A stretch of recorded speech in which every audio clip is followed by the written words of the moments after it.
on va parler plus spécifiquement des certains points clés pour la compétition. La préparation du vol et l'optimisation du départ. Donc, vous avez vu dans le résumé de Kawa tout à l'heure, il disait que ce qui était dans les 3 points clés, il y avait un des points clés, c'était le départ en compétition. Pourquoi? Parce que le départ, il est...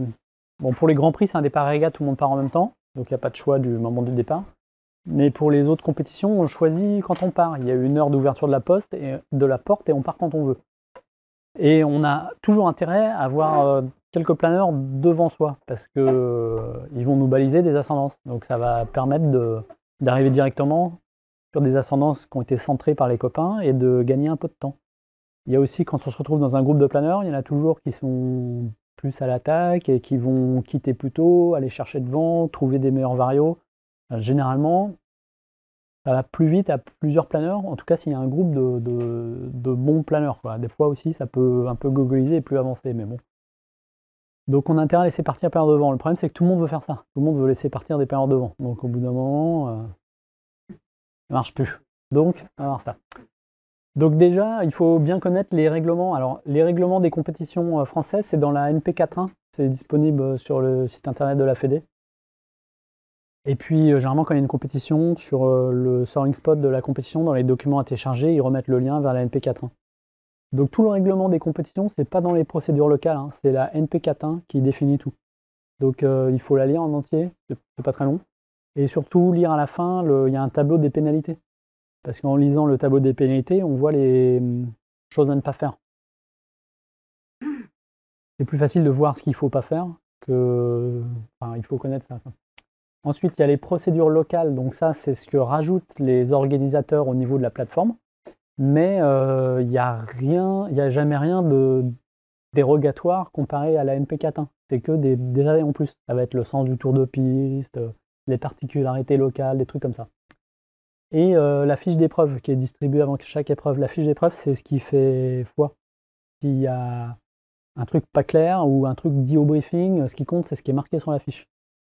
Donc il faut que ce qui soit marqué sur la fiche soit bien clair. S'il y a un truc marqué sur la fiche, mais qu'au briefing, ils ont dit autre chose, il faut faire préciser. Et puis ce qui compte, c'est ce qu'il dit au briefing, ce qui fait foi. Enfin, ah ouais? Ah bon. Ah non, il faut que ça soit... Enfin, s'il y a... C'est pareil. Ouais, c'est mieux quand c'est pareil. Et s'il y a autre chose de marqué sur la fiche, vous allez pouvoir râler le soir si vous avez loupé votre vol. Donc ça, il faut bien les regarder avant. Quelle tête ça a. Sur la fiche d'épreuve aussi, moi ce que je fais, je marque le vent qui est prévu, petite flèche avec d'où vient le vent. Et puis, sur le circuit, je rajoute les flèches dans quel sens on tourne le circuit. Parce que des fois, ça zigzague un peu. En vol, on ne sait plus dans quel sens c'est. C'est pareil bête, mais ça peut arriver.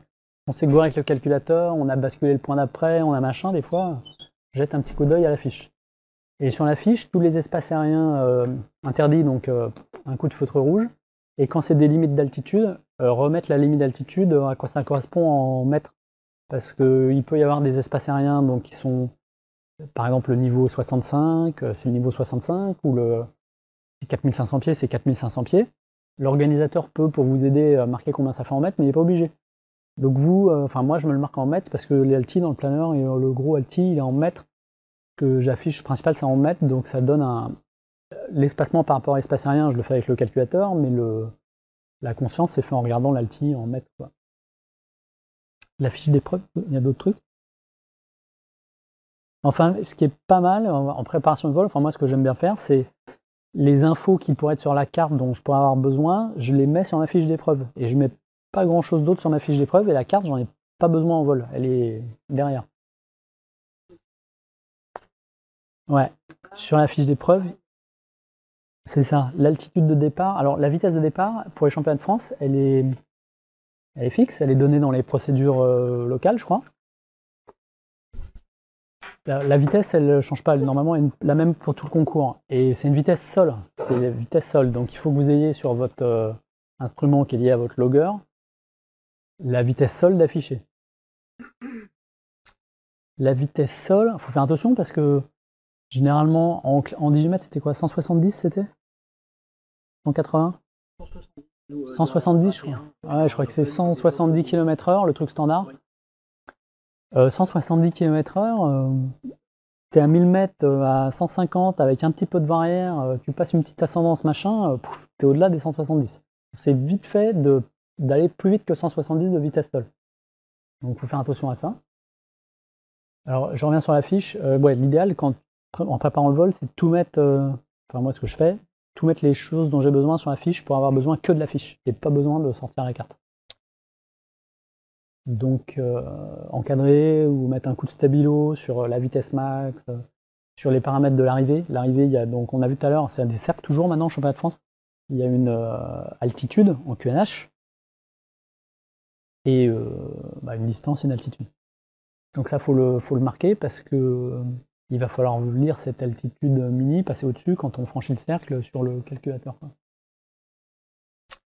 La limitation de vitesse pour le départ, elle est donnée pour tout le concours, normalement, sauf s'il se peut que l'organisateur le change pendant le concours, mais normalement c'est fixe pendant tout le concours. Par contre, l'altitude de départ, elle est donnée à chaque épreuve à la fréquence. Le but de ça, c'est qu'il y a eu des risques de collision avant le départ, où il y a beaucoup de planeurs qui glandouillent avant le départ, et tout le monde veut faire le mieux possible, donc tout le monde colle la base des nuages, ou si c'est le thermique pur, colle en haut du thermique pur, qui est parfois encore pire que quand c'est une base des nuages. Tout le monde se colle en haut, et tous les planeurs sont proches, et c'est dangereux. Donc l'organisateur, il jette un petit coup d'œil au GN, il voit les planeurs les plus hauts, ils sont à, je sais pas, 1200 mètres, et ben il va donner l'altitude de départ, par exemple, à 1000 mètres. Généralement 200 mètres sous les plafonds observés au moment où il annonce ça. Ce qui permet que ça sert à rien d'aller gratter tout en haut avec tous les planeurs en haut et se faire peur, cachés dans les barbules à la base des nuages. Ça permet, alors il y en a qui font ça, hein, vous faut laisser faire. Et puis, vous, ça permet d'être un petit peu tranquille un peu en dessous. Par contre, du coup, au moment du départ, il faut passer la ligne de départ donc au bon endroit. Hein. Non, souvent, les lignes de départ sur les concours sont assez grandes, mais il faut passer la ligne de départ. Il faut regarder les autres planeurs qui sont partout, parce qu'évidemment, quand vous partez, il y en a d'autres qui partent dessus, à droite, à gauche, machin. Et en même temps, il faut faire la vitesse max et l'altitude max. Donc, ça fait beaucoup de choses à faire en même temps. Ouais, alors on est attiré par les instruments pour vérifier l'altitude max et la vitesse max, mais il faut bien sûr continuer à regarder dehors. Ceci dit, pour en avoir fait avec et sans, c'est quand même moins dangereux comme ça, quoi. Donc j'ai mis limitation de vitesse et altitude.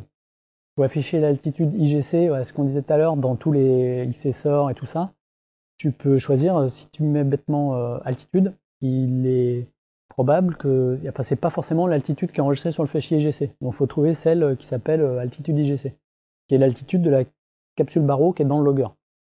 Et pas forcément celle branchée sur les statiques si vous utilisez un logger embarqué, enfin un logger intégré dans le tableau de bord. Afficher la vitesse sol aussi. Donc ce matin, il y a une page là, j'ai en gros en rouge la vitesse sol et l'altitude IGC. Si vous avez des LX série 9000, on leur a réclamé et ils sont un peu comme Laurent Colsonnet, l'équipe de LX là, tu leur dis ouais mais s'il y avait ceci, cela, il y en a toujours qui ont des bonnes idées et ils disent ah bon, et puis tu reçois un mail, on a fait une version bêta avec ça à tester et puis ça marche. Donc eux ils ont fait un calcul du plan, au lieu d'être un calcul du plan d'arrivée, c'est un calcul du plan sur la ligne de départ avec les contraintes que tu as rentrées. Donc si dans le paramétrage du départ, si tu mets une altitude max et une vitesse max, à ce moment-là, quand tu es en allant vers ta ligne, il calcule un plan, et alors il y a deux lettres, il y a G pour ground speed et A pour altitude. Je crois que c'est A et G. Donc là, ça veut dire qu'il te calcule un plan avec une contrainte d'altitude et de vitesse pour aller passer la ligne de départ. Ouais, donc c'est symbolisé comme le plan d'arrivée, sauf que c'est pour passer juste sur le sommet de l'altitude de départ. Il prend ça indépendamment du réglage du MacReady et tout, en fait il projette le vecteur vitesse instantané devant le planeur un petit peu moyenné et il fait par rapport à ça. Donc avec ça, on peut faire finement, on s'éloigne de la ligne de... Alors l'idéal, pour ajuster sa vitesse et son plan, faut pas être juste à la ligne, il faut être un petit peu en arrière, hein, avec un bout de ligne droite et tout pour surveiller les autres planeurs en même temps. Et donc avec ça, on peut ajuster aux AF pour se mettre juste sous le plan et optimiser le départ.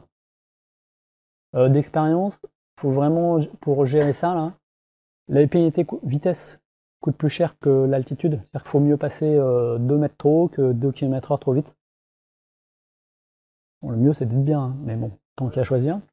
Et d'expérience, il n'y a qu'un truc qui marche, faut gérer vraiment la vitesse au manche et l'altitude aux AF. C'est-à-dire qu'avec le manche, il faut gérer la vitesse et faire gaffe à être en dessous des 170. Et avec les aérofreins, on gère l'altitude. Parce que sur tous nos planeurs, quand on sort les AF, les planeurs, le couple des AF fait que la vitesse, elle varie pas. Très peu. Donc c'est beaucoup plus facile que... Enfin, moi, j'y arrive qu'en faisant ça, quoi.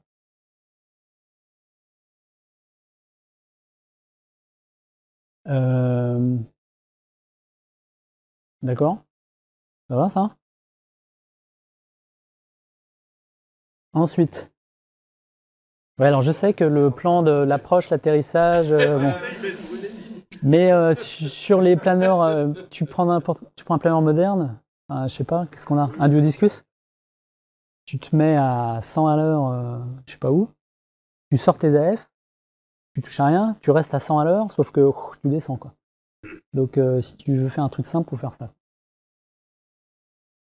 Avant le départ, alors j'ai marqué si la météo est difficile, restez placé haut et prêt à partir. Donc on a une de départ, la première branche. Des fois, enfin souvent on voit des gens, ils essayent, ils vont voir sur la première branche comment c'est là. Ils font ça, ils partent, puis des fois au flarme ou machin, on en voit, ils sont que mettre 20, 30, la porte est ouverte, puis après il faut qu'ils reviennent et tout, bon, pour voir le terrain, pour voir comment c'est, tâter le truc et tout. Sauf que je pense que des fois ça peut, ça sert à rien. Des fois ça peut, je sais pas, je vois pas trop à quoi ça peut servir. Parce que vous allez loin, ouais, de partir sur la première manche un peu. Tu vas à 20 bornes, tu vas mettre 15-20 minutes, après il faut que tu reviennes, tu vas remettre 15-20 minutes, après tu reviens, t'es bas, faut que tu remontes, faut que tu machin, quand tu vas après tu vas pas partir tout de suite, tu vas attendre, tu vas repartir, tu vas repasser au même endroit une demi-heure, 1 heure plus tard, c'est plus le même temps de toute façon, donc t'auras rien gagné. En plus si tu fais ça, c'est qu'il fait beau, donc il fait beau, il fait beau. Et puis si tu t'es fait avoir et que c'est moyen, c'est un coup à partir et à mettre 1 heure à revenir, à se replacer et pas pouvoir, et tu t'es là, tu reviens et les autres ils partent et tu es là, aïe aïe aïe, je peux pas partir, je suis trop bas. Donc je pense que ça sert à rien. Et donc si la météo est correcte, ça sert à rien d'aller voir sur première branche. Par contre, il faut rester comment dire, faut toujours rester en local du terrain, déjà, de départ, hein. Mais il faut rester dans la zone de la ligne. Et faut pas rester tanker un endroit sous son cumulus, il faut explorer plusieurs cumulus en se posant la question où est l'ascendance. Essayer de situer l'ascendance, des fois c'est au vent, des fois c'est au soleil, des fois c'est au milieu, des fois. Essayer de voir, essayer, tâter plusieurs cumulus, et puis essayer de voir un peu localiser où c'est sous l'ascendance. Si la météo est difficile, il faut essayer de monter tout de suite, dès le largage, et puis il faut rester haut. Et là, des fois, faut rien essayer du tout, il faut rester haut, proche de la ligne ou derrière la ligne, prêt à partir, et attendre. C'est mes conseils, quoi. Pour décider du moment du départ, donc tout le monde veut partir après les autres. Donc ici, là, les départs, là, suffisamment haut, cheminement, concurrence et heure optimale. Donc avant de décoller, avec la météo, le briefing, le circuit qu'il y a à faire, vous vous posez la question, quelle serait l'heure optimale pour partir? Donc, je sais pas, il y a 300 km à faire, il fait beau, ça va faire une bonne moyenne, ça va tourner à 100 km/h, bon, l'heure optimale de la journée, il y a je sais pas quoi, il y a un voile le soir, il y a un truc, vous dites, il faut que je rentre à telle heure, donc l'optimal, c'est de partir à telle heure. Avant, souvent, on parlait d'heure limite pour partir, d'heure au plus tard. Et puis en fait, l'heure limite, on la dépassait des fois, enfin, c'était plus une heure limite, quoi. Donc maintenant, on préfère dire heure optimale. Heure optimale, sur la fiche, ma fiche truc, je mets la note. C'est l'heure optimale théorique, quoi. En vol, pendant que vous attendez, si vous êtes supplément dispo, il faut essayer d'ajuster ça, quoi. Dire, ah, tiens, il y a quoi comme plafond comparé à ce qu'ils avaient prévu? Est-ce que c'est plutôt mieux, plutôt moins bon? Et on peut un peu ajuster ça. Et alors pour faire un beau départ, donc il faut être suffisamment haut, c'est-à-dire qu'il faut être pouvoir monter à l'altitude de la ligne de départ, hein, ou en tout cas, si on est un petit peu loin de la ligne de départ, suffisamment haut pour pouvoir la passer à la bonne hauteur. J'ai mis question de la charge à l'air, c'est à ce moment-là, si c'est une classe où vous pouvez ballaster et si vous n'arrivez pas à monter, ça sert à rien d'être ballasté. Ensuite, cheminement, c'est-à-dire qu'il faut réfléchir avant de passer, au moment où vous allez partir à la ligne, il faut essayer d'avoir un cheminement. Des fois, ça s'organise plus ou moins quand vous êtes là en train d'attendre et vous voyez que bah là, je vais pouvoir faire tac, tac, tac, tac, où il y a une rue qui passe sur la ligne avec le vent et tout. C'est peut-être un bon moment pour partir. Placement sur la ligne de départ, vent, s'il y a, je sais pas, un circuit qui, mettons ici, qui partit vers Chartres, s'il y a du vent nord comme aujourd'hui, alors il y a les histoires d'espace aérien, mais on serait à Chartres, peut-être que, enfin on sera à Malesherbes, la ligne, peut-être que ça vaut le coup de se décaler direct au vent, au nord de la ligne, pour tant qu'à faire prendre la ligne au vent, ça fait toujours ça de gagner. Par contre, s'il y a, là il y a l'espace aérien, alors si je sais pas, peut-être qu'il y a un jour où il y a du plafond, même s'il y a une altitude limite de départ, ça vaut peut-être le coup de partir décalé de la zone pour passer la ligne altitude max, puis tout de suite monter sans être gêné par la zone. Donc il faut essayer déjà de se placer bien par rapport à la ligne, du bon côté, du vent, de l'espace aérien, réfléchir à ça, quoi. Mais plutôt qu'au vent, au machin, ce qui est important, c'est un bon cheminement. Si vous pouvez prendre la ligne tout de suite sans avoir à faire un coup de 60 degrés machin sous un beau cheminement et qui commence avec un beau premier cheminement, c'est bien. Parce qu'avec notre limite d'altitude pour la sécurité, on part pas au plafond en championnat. Donc on part déjà, souvent c'est 200 mètres sous plafond au moment où le directeur de la compétition l'annonce. Donc entre temps le plafond il a monté un peu parce qu'on a attendu avant de partir. Donc souvent on est vite 400, 500 mètres sous le plafond, et puis on fait une première transition, on est vite assez éloigné du plafond, donc c'est bien d'avoir un bon, visualiser déjà un bon cheminement. Concurrence, bah, faut essayer de laisser partir des planeurs devant, surtout si c'est du thermique pur. Et thermique pur, personne ne veut partir. Donc, comment ? Pas trop longtemps, ça sert à rien de partir de derrière après. Ah oui, ça sert à rien de partir de numéro après, il faut partir juste un peu derrière. Hein. Et 5-10 minutes, quoi. Oh, même pas. Ouais, alors après ça dépend des classes et tout. Si c'est du classe club, tu peux peut-être faire 5 minutes derrière ou 10 minutes, mais c'est en IGC 18 mètres, à une bonne météo avec les peurs chargées, déjà 2 minutes derrière, ça fait loin. Hein. C'est les planeurs à 200 km/h, ça s'éloigne vite. Hein. Et t'es vite décalé, complètement décalé en thermique, et t'arrives, les autres sont déjà partis, et puis voilà quoi. Ouais. Mais bon, c'est un peu des cas particuliers. Quoi. Donc, post-it, l'équipe de France, ils font pas mal ça, un post-it collé sur le tableau de bord, coupé en 4 cases, là, et dessus, tu marques cheminement, concurrence, et puis l'heure optimale. En concurrence, tu mets les IMAT des planeurs qui t'intéressent. C'est de la stratégie un peu Tour de France. Hein. Le première moitié de la compétition, on essaye de faire au mieux qu'on peut chaque épreuve. Et après, la deuxième moitié de la compétition, là, on peut commencer à plus faire stratégie par rapport à d'autres pilotes en particulier.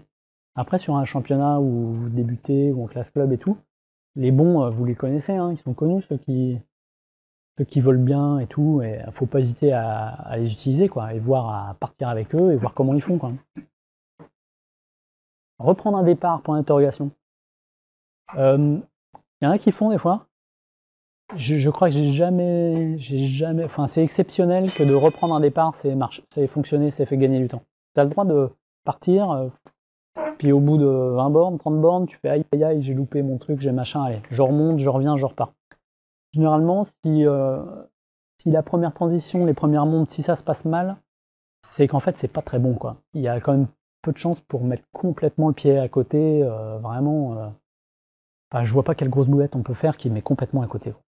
Mais donc, généralement, si on a eu du mal pour le début du circuit, on va avoir du mal pour revenir et du mal pour repartir, et d'un coup à repartir 1 heure et demie après le premier départ. Donc reprendre un départ, faut pas le faire. Je pense qu'il faut pas le faire. Alors voilà pour le départ. Ouais, le plus dur, c'est de se placer par rapport aux autres. Quoi. Tu parles des règles du départ, on ne peut pas pouvoir repartir tout de suite derrière quelqu'un. Ouais, alors ça n'existe pas en championnat de France. En international, ils ont mis, parce qu'il y a des Il y a des pilotes, ils ont des pays, ils ont qu'une peur, ont la phobie d'être suivis, d'être vus aux flammes et d'être suivis, et les autres vont me suivre, et je peux pas faire mon vol, les autres me suivent et tout. Et donc ils inventent des règles au fur et à mesure pour empêcher ça. Mais ça change pas grand-chose. C'est quand même Kawa qui gagne, quand il y passe. Et lui, il est le premier à râler, à vouloir être invisible et tout, quoi. Donc bon, ça on peut en parler. Et au niveau du placement sur la grille? Alors, au sol, en championnat de France, les placements sont libres maintenant. C'est-à-dire qu'il faut regarder dans les procédures locales, soit tu commences à aligner les périères dans le fond, et puis tu les places devant au fur et à mesure, soit les premiers qui arrivent, ils se mettent devant, et tu te mets derrière. Donc, c'est en fonction de ce que tu préfères. Si ça te gêne pas de glandouiller en vol, en attendant le départ et tout, t'as intérêt à décoller tôt. Alors, quand les premiers décollent, des fois, c'est encore pas super déclenché, c'est un peu dur.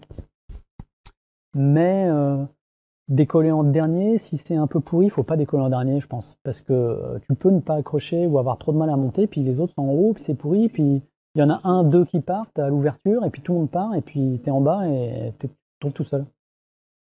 Donc je pense si c'est une météo un peu moche, Cyrus, machin, faut mieux décoller dans les premiers. Et après, bon, si t'es pas prête et tout, et que t'es un peu à la bourre, comme des fois ça arrive le matin, bon bah faut mieux être dans le fond, mais... Et il faut toujours, ouais, surtout quand c'est pourri, il faut toujours rester en local de l'aérodrome. Tu peux te reposer et décoller, t'as le droit à 3 décollages. Par contre, si tu te poses en dehors du terrain, sur le champ qui est au bout, t'es vaché, t'as pas pris le départ, t'as 0. Donc faut jamais perdre le local. Si c'est un peu pourri et tu vois les planeurs qui sont un peu limite de local, ils sont allés prendre une pompe et tout, faut mieux pas le faire. Faut mieux revenir se poser, attendre un quart d'heure, que la masse d'air elle bouge un peu, que les autres qui sont loin viennent, je sais pas quoi, et repartir. Et là, tu gardes ton eau, tu t'as atterri avec ton eau? Bah, ça dépend. Les manuels de vol des planeurs, certains, t'as le droit de te poser à la masse max. Hein. Donc, après, ça dépend de la piste et tout ça. Mais bon, si c'est tout pourri que tu te reposes, bon, c'est peut-être pas le jour à... Ouais, c'était peut-être trop lourd. Vous avez d'autres questions sur le départ? Non? Le départ, faut en faire en fait. Et ça, on les fait en compétition. Quoi. Alors déjà, on peut s'entraîner quand on vole tout seul, à se dire, je me mets, je m'impose, je sais pas quoi, tant de mètres, telle vitesse, et puis il faut le faire quoi. Faut le faire déjà pour voir si on a bien réglé ces petites mapbox, si on les trouve et tout, parce que c'est trop bête de prendre une pénalité déjà au départ, parce que ça va vite les pénalités. Hein. À la fréquence, on discute entre nous. On établit une stratégie au sol une stratégie par rapport aux concurrents ou pas. Et puis après, on en parle à la fréquence. Alors après, la fréquence, généralement, on a une fréquence par pays ou une fréquence pour 2 pays, ça dépend combien on est. Et les pays s'espionnent entre eux, au sol. Au sol, les Allemands, ils parlent français, les Anglais aussi, les trucs. Et donc, s'ils entendent on part dans 10 minutes, ils disent à leurs pilotes, les Français partent dans 10 minutes. Donc on code, on fait des codages. Pour pas que les autres comprennent. Non, mais tu dis, je sais plus, tu dis, si tu dis c'est comme à Buno, ça veut dire qu'on part, ou si, enfin, tu fais un code, quoi. Tu es d'accord sur une heure, ouais. Tu la redis pas à la fréquence et tu dis on part à plus 5, plus 10, par rapport à l'heure que tu avais dit. Voilà, tu peux mettre une heure de référence et décaler par rapport à ça. Alors là, ils ont rajouté en championnat, pour pas qu'on suive, des fenêtres de départ, là, avec un PEV. PEV, c'est Pilot Event, donc c'est un bouton qui est sur les loggers. Donc quand c'est marqué sur la fiche d'épreuve, il y a 2 durées. Quand tu déclenches le Pilot Event, ça déclenche un compte à rebours. Par exemple, là, c'était, je crois, 8 minutes. Tu cliques, ça déclenche un compte à rebours. Donc pendant 8 minutes, tu n'as pas le droit de partir. Au bout de 8 minutes, ça ouvre une fenêtre. Donc là, je crois que c'était 5 minutes. Mais c'est variable, ça peut changer chaque épreuve. Et donc pendant 5 minutes, tu as le droit de partir. Donc leur but du truc, en fait, c'est que tu veux ceux qui ont peur d'être suivis par les Français. Par exemple, les Polonais. Ils se disent on va partir. Ils cliquent sur le bouton, ils attendent 8 minutes, le truc s'ouvre, ils partent. Et les Français ils se disent ah mince, ils sont partis, ils cliquent sur le bouton, tu es obligé de prendre 8 minutes avant de partir, et tu les revois jamais. Oui, donc là ça va. Voilà, sauf que ça, au championnat du monde, ça va pas trop marcher comme ça. C'est-à-dire que tout le monde attend un peu la même heure optimale de départ, tout le monde a un peu les mêmes analyses du truc. Il y a quelques pilotes qui partent devant parce qu'ils vont un peu moins vite et eux, bon, leur but c'est plus de faire le circuit, de se faire plaisir sans faire trop la compète, quoi. Donc il y en a quelques-uns qui partent, et puis après il y a un moment où tu es au plafond, tu as le cheminement, tu as la bonne heure, et tout le monde se dit en même temps, bon c'est maintenant qu'il faudrait partir. Tout le monde se dit, bon bah c'est maintenant, plus 5 minutes, dans 5 minutes machin, et puis en fait ça part à la queue leu-leu parce que tout le monde appuie en même temps sur le bouton sans le savoir. Ouais. C'est logique parce que Donc ça étale un peu le... Ouais, et ça étale un peu les départs, puis tu as 50 planeurs, donc sur les 50 il y en a bien des petits groupes qui vont partir à la queue leu-leu, ou de... Alors ça étale quand même un peu, mais voilà quoi. Par contre, ils ont toujours pas mis de limite d'altitude ni de vitesse, donc tout le monde veut partir le plus haut et tout le monde gratte en haut, et c'est toujours un peu le... Non, et donc c'est un peu chaud, quoi. C'est pas tout à fait pour le départ, mais ça rejoint à la question que j'ai posée tout à l'heure. Quand tu pars en équipe, est-ce que tu peux avoir un intérêt, surtout quand on est dans du thermique pur, est-ce qu'on a un intérêt à être décalé, Ouais, côte à côte, ouais. Ah oui. Et à ce moment-là, quelle est la meilleure disposition dans... Ouais, il faut mettre, je sais pas, je dirais 100 mètres entre chaque planeur. En horizontal, c'est pas mal. Et puis tu mets 100 mètres et tu voles comme ça et tu regardes l'autre et tu vois quand il y en a un qui monte un peu, qui voit par rapport à l'autre, il dit ah, ça porte sur moi, machin, puis l'autre rassemble sur celui qui porte, et puis des trucs comme ça où on s'écarte, on se rapproche. Après sinon il y a toujours des différences d'altitude qui se créent, et celui qui est devant essaye de plutôt garder sa vitesse, celui qui est un peu plus bas va peut-être ralentir un peu pour reprendre, moins perdre ou rattraper son écart de vitesse, et donc être un peu derrière, et profiter de l'autre qui est devant, qui va plus chercher, trouver, peut-être avoir le temps de faire un tour et de centrer la pompe, et l'autre arrive, la pompe est déjà centrée, et ça permet de rattraper. Après, ça se sépare, des fois, on se sépare, on se voit plus, on fait la radio, puis après, on se retrouve, ça fait un peu l'accordéon comme ça, des fois, parce que les écarts vont assez vite, hein.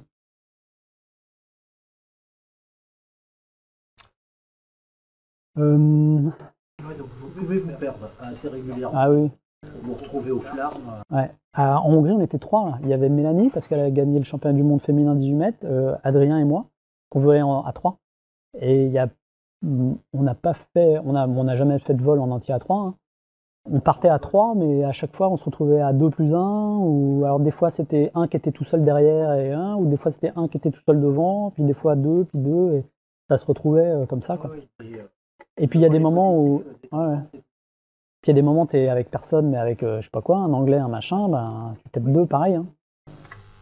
Oui, tu ne vas jamais attendre celui qui est derrière. Non, on n'attend pas celui qui est derrière. Hein. Avant, ouais, il y a des fois, ça s'est fait de jouer à se dire on est plus fort à 2 et de rester à 2. On a eu le cas sur la dernière épreuve du championnat du monde où donc moi j'étais premier au général avant la dernière épreuve. Donc la dernière épreuve, je volais plutôt conservateur, en essayant si j'avais un peu de marge, de garder ma place. Mais Adrien, il était 4e au général et pas loin du podium. Donc lui, il aurait fallu qu'il attaque. Et donc, avant de décoller, Eric, le coach, nous a demandé qu'est-ce que vous faites, quoi. Est-ce que vous faites 2 tactiques différentes? Il y en a un qui...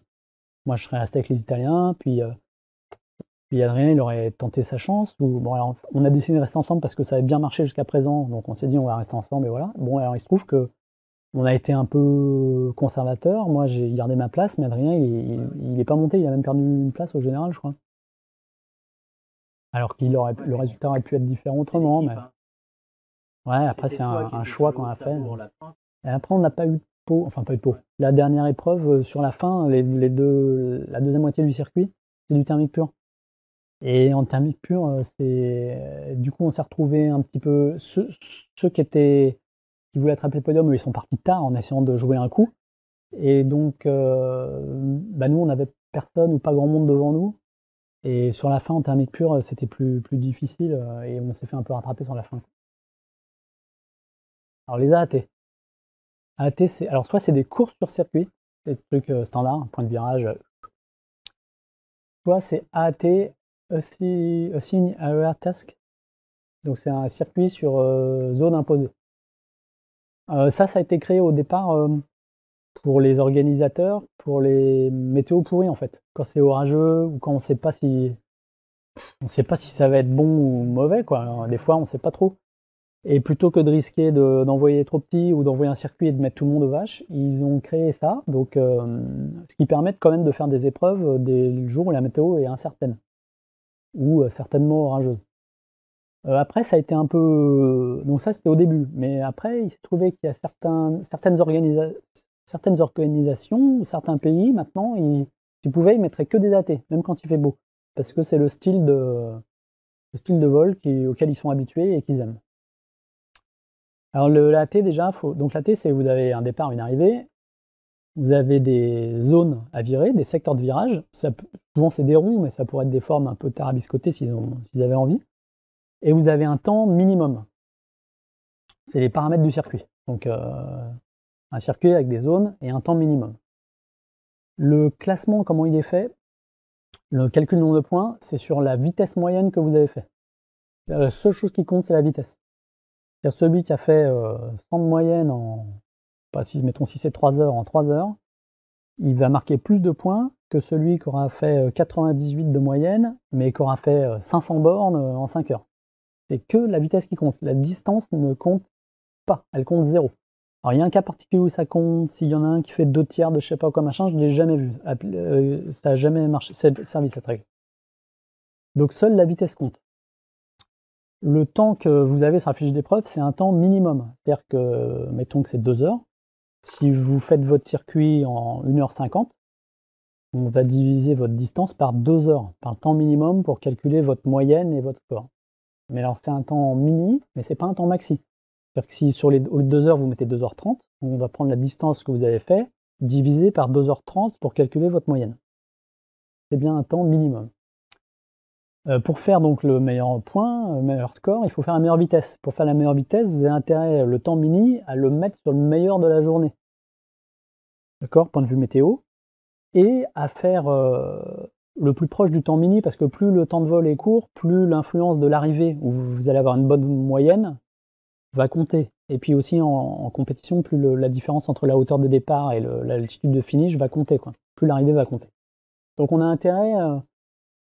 sauf météo particulière où il se trouverait que la fin du vol est meilleure et on augmente notre vitesse moyenne, mais c'est rare, enfin, c'est particulier, sinon on a intérêt à faire un vol au plus proche du temps mini. Comment faire ça? Pour faire ça, il faut faire des belles traces en fait. Ouais. Pour revenir sur Expérience. la règle, si jamais tu as une vitesse égale, est-ce que c'est celui qui a fait le plus de distance? Non, c'est que la vitesse. Alors la vitesse, elle est aux quelques centièmes de km/h, et voilà. Puis il peut y avoir égalité de points, mais c'est que la vitesse. Donc ça, c'est un circuit sur zone, là. Donc le départ, il est là, hop. Il y a un premier secteur ici, avec un rond. Ensuite, il y a un deuxième ici, et puis un troisième dernier, et l'arrivée. Ouais, il y a un point de report, et l'arrivée ici. Donc, vous voyez la trace là, quand je dis une belle trace, c'est-à-dire qu'il faut des virages qui soient bien marqués. Là, le logiciel, quand il va optimiser la distance, il va bien aller prendre ce point ici, ce point là, et puis le troisième ici, qui est un peu moins beau d'ailleurs. Si je zoome là, on voit il y a une espèce de virage pas très net là, donc ça, il y a de la distance en trop là, qui est perdue là-dedans, là. Donc du temps qui est perdu. Hein. Donc si vous avez des virages bien nets comme ça dans vos secteurs, déjà ça commence bien, ça devrait être pas mal. Alors j'ai trouvé d'autres traces, voilà, alors ça c'est en Afrique du Sud, ça je crois. Vous voyez, c'est une belle trace aussi. On voit que la branche là au nord, elle devait être difficile, hein, parce qu'il y a les altitudes en jaune, là, que c'est un peu bas, en bleu c'est haut, et on voit que il ou elle a un peu cherché, fait des écarts, mais bon, c'est une assez belle trace. Ça, Mont-de-Marsan, ça c'est au championnat, c'est Marilyn, 2 ailes. Ça c'est Marilyn au championnat de France l'année dernière. Donc vous voyez, premier secteur ici, un beau virage bien net. Là, il y a un rond là, ce cercle, il sert pas à grand chose. Vous voyez bien que si vous avez viré là où elle a viré, ou un peu plus au sud, ça va pas changer grand chose sur la vitesse, enfin sur la distance qui va être parcourue, quoi. Donc elle a mis juste une aile dans le cercle sans trop s'en préoccuper, mais en visant tout de suite dans le deuxième ici. Ok. Ça, c'est le même circuit, le même jour, un autre pilote. Et vous voyez, alors il fait un beau départ en étant assez haut dans le premier cercle. Puis après, on sent que ça merdouille. Il va dans le deuxième, là, mais là, tout ça, ça sert pas à grand-chose. Puis là, on voit qu'il est obligé de faire des écarts. Ici, un point bas. Enfin, vous voyez, la trace, elle est moins jolie. Et en vitesse, c'était moins bien, quoi. Donc, il faut essayer de faire des trucs. Quand vous visez un point dans le cercle, vous vous dites, il y a une rue, un machin, je vais aller là. Et il faut le viser et y aller. Et faire demi-tour une fois que vous estimez que c'est au bon endroit. Mais il ne faut pas faire y aller, puis se dire, il y a un beau nuage là, je vais là, puis un autre là, je vais là, et faire des espèces de carrés, de rectangles, de trucs. En fonction des cercles avant et après, et c'est pour ça qu'on voit que le cercle du milieu, là, il sert à rien. Il ne va pas vous rajouter des kilomètres que vous ayez dans un sens ou dans l'autre, il ne rajoutera rien du tout. Il sert à rien. Il faut juste mettre un point dedans, quoi. Comment faire pour savoir aussi où aller dans les cercles? Alors ça, l'étude de la météo le matin est plus intéressante. Et sur un circuit normal, là par exemple le dernier cercle, je sais pas si c'était pas bon ou pas, j'ai pas volé moi, mais bien que c'était haut, on voit que c'est le mini qui a été fait, quoi. Donc c'était peut-être moins bon par là-bas. Quand il y a des circuits comme ça, sur la fiche d'épreuve, je prends ma petite calculatrice le matin et je calcule. Je dis si je fais les centres des cercles, ça fait telle distance, et au temps mini, ça fait telle vitesse moyenne. Si je fais le maxi des cercles, ça fait telle vitesse. Après, des fois, ils vous mettent des cercles, mais il y a des contraintes d'espace aérien, donc vous n'allez pas pouvoir exploiter tout dans le cercle. Donc à ce moment-là, avec le XSOR ou machin, matin en briefing, là, vous mettez vos points, vous dites, si je vais là, au maxi dans celui-là, et au mini dans celui-là, ça me fait telle vitesse moyenne. Pour avoir déjà des trucs prêts sur la fiche, avec savoir si vous faites le milieu, ce que ça fait comme moyenne, si vous faites le mini, ce que ça fait, le maxi, ce que ça fait. Ce qui est bien, là c'était pas trop le cas, c'est d'avoir un dernier cercle qui vous permet, pas trop grand, qui permet d'ajuster, d'aller plus ou moins grand dans le dernier cercle pour arriver juste au temps mini.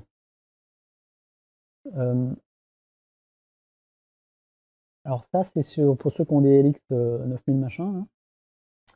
Le LX, il permet d'afficher des trucs comme ça avec des couleurs. Ici, là, il y a alors là, il affichait des distances. Là, on peut afficher des cercles d'iso-distance de circuit, d'iso-temps ou d'iso-vitesse. Bon, bref, on peut faire un peu ce qu'on veut, et on voit si on va dans le circuit, dans le cercle plus ou moins loin, dans le rouge, on va arriver en retard, et dans le bleu, on va arriver en avance. Alors, un autre exemple. Voilà, ça c'était l'exemple de ce matin. Donc les informations affichées sur vos calculateurs pour faire un circuit en AAT. Il faut afficher déjà ça, le temps restant. Quand vous allez prendre votre départ, vous passez une de départ, vous appuyez sur Start sur votre calculateur, et il va commencer le compte à rebours par rapport au temps mini que vous avez rentré en paramétrant le circuit le matin. Donc là, vous voyez, vous savez toujours combien de temps il vous reste. Donc ça, c'est une information à avoir. Autre information, et les deux autres informations importantes, c'est ça, c'est le Task Required Speed, donc c'est en anglais. En fait, c'est la vitesse moyenne qu'il faut que je fasse pour terminer le circuit à 0 minutes en fonction de là où je lui ai mis que j'allais virer dans les cercles. Parce que sur les téléphones ou les pocket PC ou les écrans là comme ça, si vous touchez à rien au début, vous avez le centre des cercles de votre AT, mais vous pouvez choisir, aller paramétrer et dire finalement le premier cercle je vais virer là au mini, le deuxième je vais les virer par là et le troisième par là. Et il vous donne une moyenne, il vous dit à quelle moyenne ça fait. Donc avec ça, vous ajustez déjà vos points pour faire une moyenne cohérente avec ce que vous pensez faire. Time delta, c'est le calculateur qui calcule, là j'arrive 4 minutes après le temps mini. Donc ça, il calcule ça. Alors comment il calcule ça? Il faut aller voir dans les paramètres. Alors c'est des trucs un peu... faut avoir vu avant, quoi, théoriquement, comme ça au sol avant de le faire, quoi. Comment il calcule ça? Il y a plusieurs méthodes de calcul. Ça se règle dans les paramètres du calculateur, là, dans les réglages. Donc moi ce que j'utilise, c'est MacReady. C'est-à-dire que là, les 4 minutes qui restent, il le calcule avec le MacReady que j'affiche ici. Il y a d'autres méthodes de calcul. Il peut calculer par exemple avec le vario moyen des varios passés. Donc en fait, il calcule avec le McCready passé. Ou avec la vitesse moyenne que vous faites, ou une pondération de la vitesse moyenne du machin. Enfin bref, il y a 36 méthodes de calcul. Il faut en choisir une. Moi, ce que j'aime bien, c'est celle du McCready, parce que en vol normal, je vais avoir mon McCready 1.5, comme on a vu tout à l'heure. Mon McCready 1.5, ça va me donner un calcul de vitesse moyenne qui est raisonnable et qui est réaliste comparé à ce que je fais. Donc je vais avoir un temps qui est pas mal. Et quand je vais passer en arrivée on gagne du temps, on va plus vite. Quand je vais passer en arrivée, on a vu qu'en fur et à mesure qu'on était en arrivée, on montait son McCready pour finir avec un beau McCready. Donc il va m'ajuster ma vitesse minute, mon delta par rapport au circuit, au fur et à mesure que j'accélère sur l'arrivée, quoi. Le truc que je fais pour avoir de la marge, il faut éviter d'arriver avant le temps mini. Donc quand je suis dans le circuit avec mon McCready 1.5 ou si c'est très bon 2, mais mettons 1.5, je vise une arrivée à plus 15 minutes. Plus 15 minutes d'expérience, c'est pas mal, parce que sur la fin, généralement on gagne un peu de temps, et on rattrape, et on finit à plus 5, et c'est pas mal. Alors il faut s'entraîner, parce qu'il faut déjà au sol jouer avec le calculateur ou ce que vous utilisez pour voir comment on bouge les points de virage dans les cercles. Une autre ruse aussi, c'est quand vous arrivez dans le dernier cercle, ce qui compte, c'est pas le GoTo ou ce que vous affichez sur votre calculateur. Pour déloguer, c'est le fichier que vous rendez. Et vous pouvez avoir affiché n'importe quoi, GoTo Katmandou sur votre calculateur, ça marchera quand même, il enregistre votre trace comme il faut. Donc en arrivant dans le dernier cercle, c'est ça, au lieu de laisser comme objectif le point que j'ai mis dans le dernier cercle, je bascule vers l'arrivée. Comme ça, en temps réel, j'avance, je continue d'avancer ce que j'ai visé et je vois la variation de mon plan d'arrivée et de mon heure d'arrivée. S'il y a un point de report, souvent quand il y a un AAT, ils mettent un point de report. Dans le circuit, quand vous le définissez en AAT, lui il met tous les points en AAT. Mais le petit cercle d'arrivée qui est point de report, c'est un petit cercle de 1 km ou 500 mètres. Moi, je le décoche d'AAT celui-là, parce que celui-là, il fait 500 mètres ou machin, je vais rien pouvoir ajuster dedans. Par contre, à chaque fois que je bidouille mes cercles en vol pour ajuster, il va me le présenter et me demander comment je veux le bouger le point là-dessus. Donc le dernier cercle, c'est un point de report, décocher la case AAT juste pour ce dernier cercle, parce que ça sert à rien.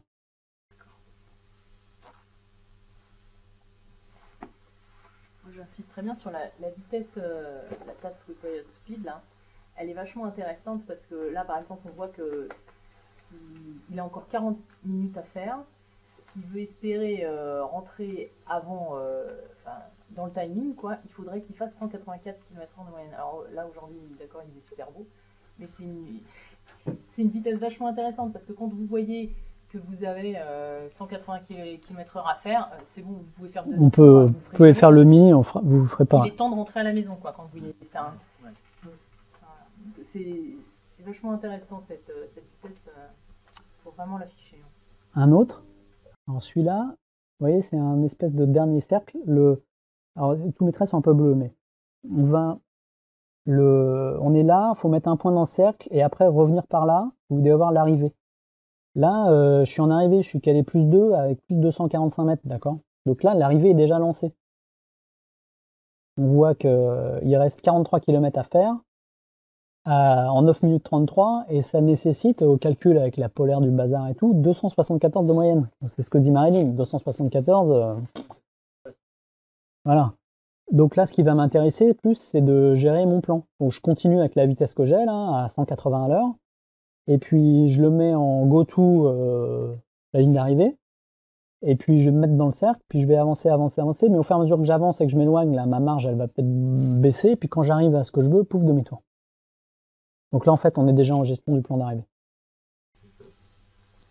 Si jamais on est dans un circuit dans lequel la météo est quand même relativement pourrie, comme ça peut être le cas dans un arrêté, et que sur le dernier cercle, qui est assez gros, on voit que les conditions sont vraiment bonnes. Ouais. On peut justement faire une très bonne moyenne. Est-ce qu'on n'a pas plutôt intérêt? Si, tu as intérêt à...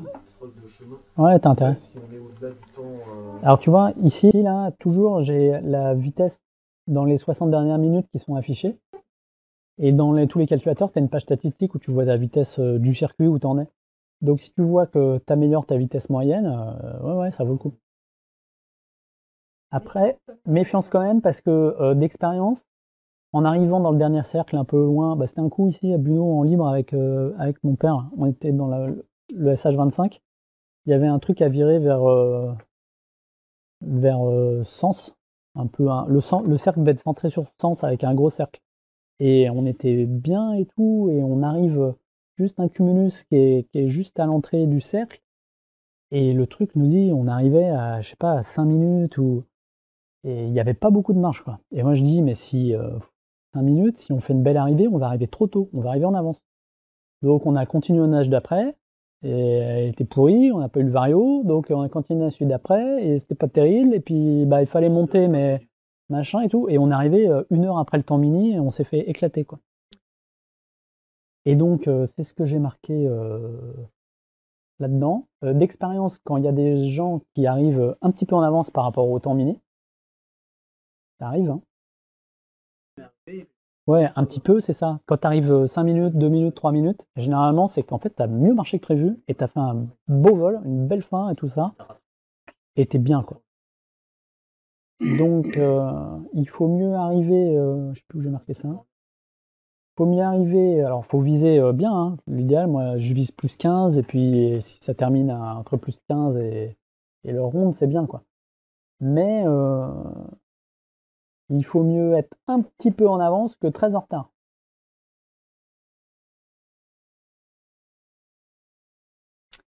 Les navbox qu'il faut afficher, elles s'appellent comme ça, là, time delta, donc c'est le delta qui calcule par rapport à l'heure mini. Task required speed, en bas là, je sais pas si vous voyez, task required speed, c'est la vitesse qu'il faut faire pour finir le circuit avec le temps qui reste et là où vous avez mis les points. Et time remaining, c'est le temps qui reste. Entraîner, déjà au sol, bouger les points, machin, voir comment ça marche, comment c'est paramétré. Faut aller voir un peu tous les réglages, tout le menu réglage du calculateur. Faut faire toutes les pages une par une et poser la question à quoi ça sert.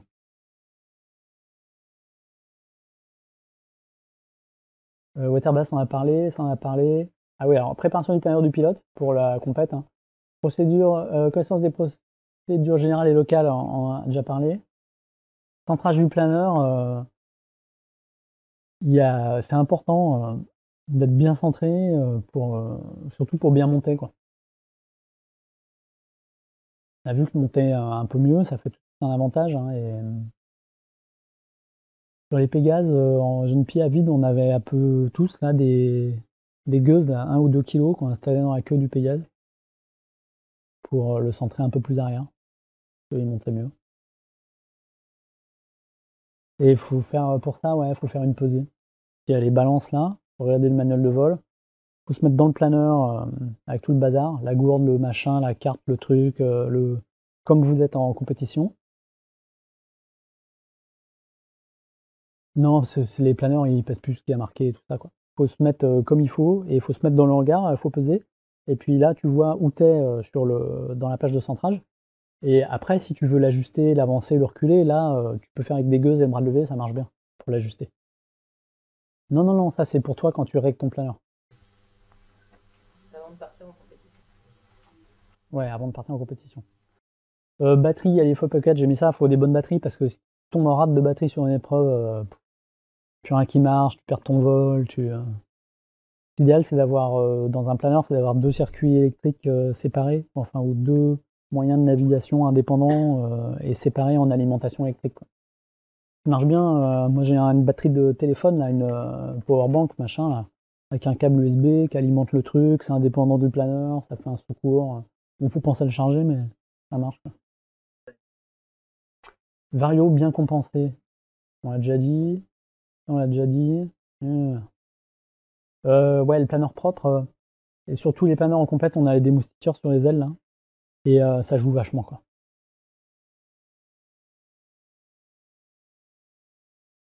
Résumé, on l'a déjà lu, hein. C'est tout, hein.